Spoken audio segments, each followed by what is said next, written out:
Hello, this is Julian with Coffee Reviews, and today we'll be reviewing the Mbature family, wash processed Kenya from Say Coffee. And there's the box right there. And Say, based out of Brooklyn, New York. And I'll go ahead and jump into the introduction of this coffee, as this is of course a Kenyan Gesha, and it's the first time I've ever seen any coffee roaster offering a Kenyan Gesha, which in itself immediately caught my interest. But the biggest reason that this coffee did catch my interest is because of my passion for Coffea Circular's Kenyan Separation Project. As I've always been curious, do Kenyan coffees taste the way that they do because they are grown in Kenya? Or do they taste that way because of the varietals that they offer, which are of course the SL28, SL34, Brew, and Batian? And that question has somewhat been answered as I've tried those varietals in plenty of different origins, but at the same time I've never tried any Kenyan coffee that offered one of the varietals other than those four. So when I saw this coffee released, I knew I had to try it out to somewhat answer that question for myself. So it'll definitely be interesting to see how this one turned out, as this right here is day 42.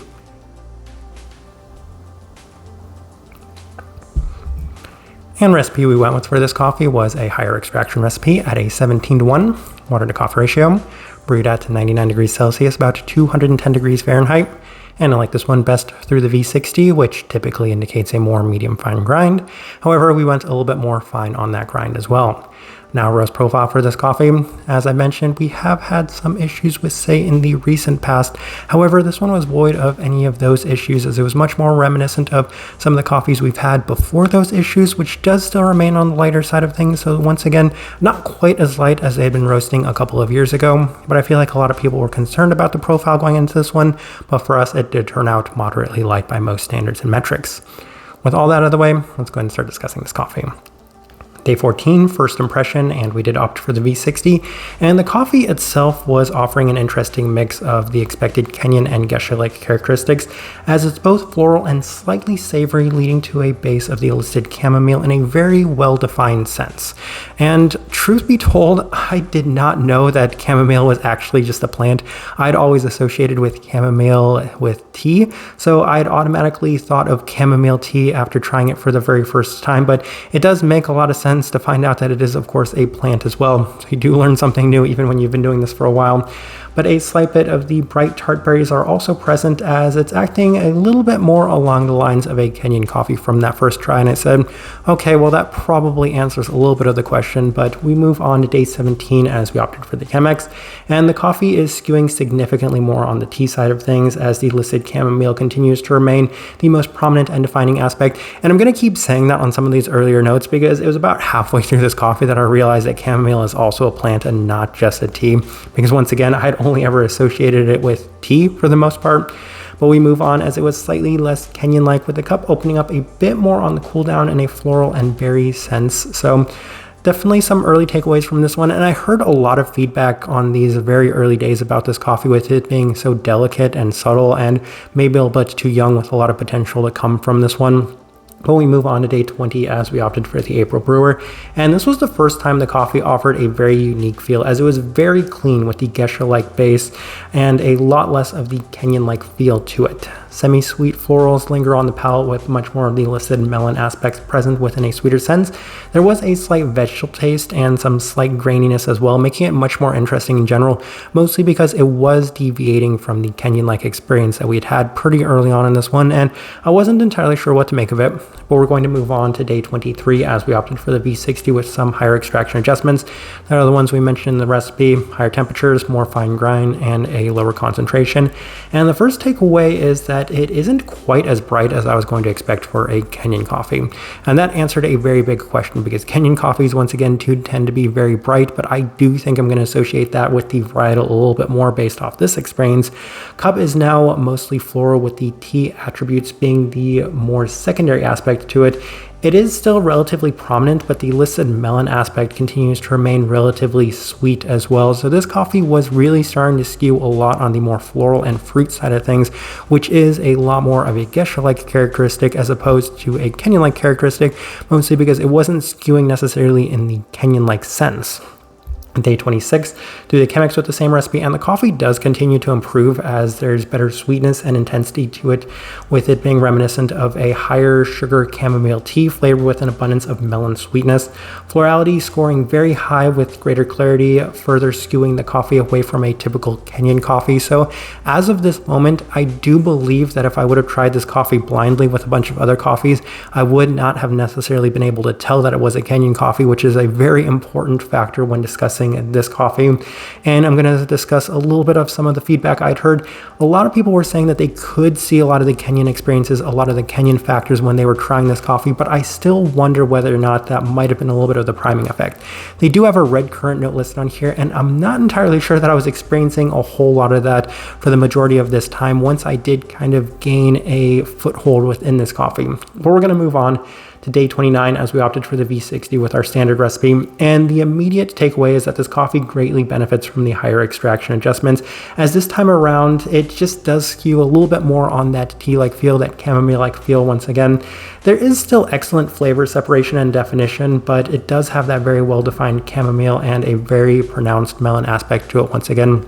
I think that they do have some melon note like honeydew and watermelon. And I'll say once again, this coffee was not quite as red themed as I might have expected, because I was fully expecting both that as well as the red currants. But truth be told, I wasn't getting a lot of those. There were a lot of things I was getting in this coffee. They were subtle and I would say present, but not to the same extent as a lot of the other things that I'm going to discuss a little later in this one. We move on to day 32 as we opted for the Chemex with the same adjustments, and there's been a slight bit of inconsistency as the coffee is back to being a bit more of a tea-like experience, as there's been some really clean and semi-sweet melon attributes on the cool down. A slight bit more Kenyan-like this time around with some of those more subtle currant notes, as I'd kind of mentioned. But day 35, final notes we went back to that higher extraction adjustment, and I was extremely pleased with the way that this coffee turned out. It offered both not just the best day and immense clarity, but a very high fruit sweetness, most notably skewing in that melon-like sense to it. The melon fruit sweetness in this coffee was extremely high. I was really surprised to experience just so much of that in it, and it does make a lot of sense. It was, I would say, probably the most prominent fruit aspect to it, and it's so interesting to me. Once again, I had a very hard time maybe distinguishing a lot of those red currant aspects. Maybe it's because this is a Kenyan coffee and I had expectations that they would be higher. It was not anywhere near as prominent as I had expected. Those floral aspects to it, that chamomile, especially in terms of the sweetness, and it does make a lot of sense to have that chamomile and yellow florals listed on here. Red currant brightness, and I feel like that's where the red currant comes into play. I feel like it's in terms of that brightness, but even then, it's not to the same extent as what you'd expect for a standard wash-processed Kenyan coffee, as we'll discuss that a little bit within the tasting wheel. Traces of peach, what I would describe as a boba tea sweetness, a slight mint and black tea quality. There's a lot within this coffee, and I was really surprised to take a sip of this and just kind of experience such a wide array of experiences within this, because I'm so used to Kenyan coffees, for the most part, having those currants, having that brightness, having that maybe even stone fruits, subtle traces of peaches or plum, but I've never experienced a Kenyan coffee that's had this much depth to it in terms of all of these different profiles to it. All right, let's go ahead and put up the tasting wheel so you can see what we're getting. And we have a couple of level 5s, so let's go through those. And we'll start with the cleanliness, level 5. The flavor separation and definition within this coffee was actually immense. And I feel like early on I might have been downplaying that, but that's mostly because this coffee, while clean, it was a little bit too subtle and tame. But towards the end, when I was really able to get a foothold in this coffee, I was really pleased with the overall definition and clarity of this coffee. It acted like what you'd expect from a wash-processed Gesha coffee and justified scoring that level 5 mark. And I have no qualms about it scoring that level 5. I think it is a fully justified and deserved level 5 for this coffee. Florality, level 5. Yes, the florals within this one are very sweet, very prominent and pronounced. And when I did find out that chamomile was in fact a flower, it made a lot of sense that it was the most prominent aspect, especially given just how much definition there was to it. So level 5 was always going to be very fitting for this coffee. Berry fruit, level 5. I mentioned that there's a very sweet, strong, defined, and pronounced melon quality that's present within this coffee. It was inconsistent, I do have to say that. A lot of the adjustments and tinkering we did with this coffee did sacrifice the melon components on certain days, because there were certainly times where I'm like, I'm not tasting any of this. But I would say that for the majority of the time when I got this coffee right, they were so sweet and pronounced, well-defined, that it justified scoring that level 5 mark, because it was so unique. Once again, I think it's honeydew that they have listed on here. It's so unique in that regard that I've never experienced a coffee that's had that specific of a melon-like attribute to it. Handful of level 4s. I'll start with the finish, level 4, and it has a very clean, even finish, so I don't have too much to say on that. But what's also interesting about the finish is just the wide array of experiences I had in terms of that finish. I mentioned briefly some peaches, some mint, some black tea, at times a little bit of that brightness to it. In addition to that, the florals were very prominent, that boba tea sweetness to it. So many things present within the finish. We move on to the sweetness, level 4. Interestingly, I toyed around with putting that one at a level 5 because this coffee at its best was extremely sweet, much more than I was ever expecting, and it came in a wide array of different directions. So I mentioned that boba tea sweetness was something I experienced on the last day. I hadn't gotten that earlier on, but in addition to that, there's a great floral and a great fruit sweetness to it that's very high. So I could actually justify this one being at a level 5, but it's certainly on the higher side of that level 4. Stone fruit, level 4. On this final day, I experienced a lot of peach, and I was really kind of surprised by that. Once again, I don't think that they have any sort of stone fruit note list on here, but it is a geisha, and I was very happy to experience some of those geisha-like stone fruit qualities within this one. Handful of level 3s. We will start with the citrus fruit level 3. I think maybe that's the one part of this coffee that isn't quite as geisha-like as I was expecting. It didn't offer as many of those citric geisha-like qualities to it. In addition to that, the citric qualities that are also present within Kenyan coffees, which I think is a very fascinating part of this tasting wheel and this coffee in general. Caramel level 3, as mentioned, this coffee was just so sweet, and that is most specifically within that boba tea-like sweetness to this one, so that's why I opted to put it there at that mark. Savoriness level 3, and it could just be the fact that every time I was drinking this, it reminded me of chamomile tea, but I did see a fair bit of black tea, and that's why I decided to put that there at that level 3 mark. And then final thing worth discussing is the body at a level 2, as this one was expectedly lighter bodied, and that is once again going to be a very important factor when discussing the origin versus the varietal itself, because obviously the vast majority of Kenyan coffees that we do have score minimum that level 3 mark, so having it score there at that level 2 mark is kind of interesting. And I realized that I skipped over one of the most important parts of this coffee, that is of course the brightness at a level 4. Honestly, it's on the lower side of level 4, and I, at the end of the day, felt like it needs to be there at that level 4, though this is probably the closest I've ever come to putting any wash-processed Kenyan coffee below that level 4 mark, as it certainly was nowhere near as bright as the average wash-processed Kenyan coffee. But as I'm looking at this tasting wheel, I do think it is a pretty good representation of what I was getting from this coffee. All right, so my overall thoughts and impressions of this coffee. I have so many. I've said so many things about this coffee in a very short amount of time, but I was actually really impressed with this coffee at its best. And I'll be completely honest, I had some moderate expectations for this coffee because a lot of what I've heard from people that tried this coffee very early was that this coffee is just potential. It's very young. The trees are very young, and it's true.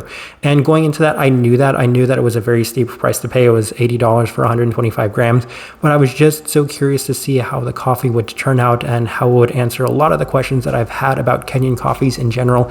And not only did it answer all those questions, but I feel like it did a very good job of just demonstrating such a stark difference. For me, I really don't think that this coffee was very Kenyan-like in most regards. And a lot of people have said they experienced a lot of Kenyan-like attributes. Okay, I really didn't. I didn't get any traces of tomato. I got a very subtle red currant-like feel to it, but that was mostly in terms of the brightness.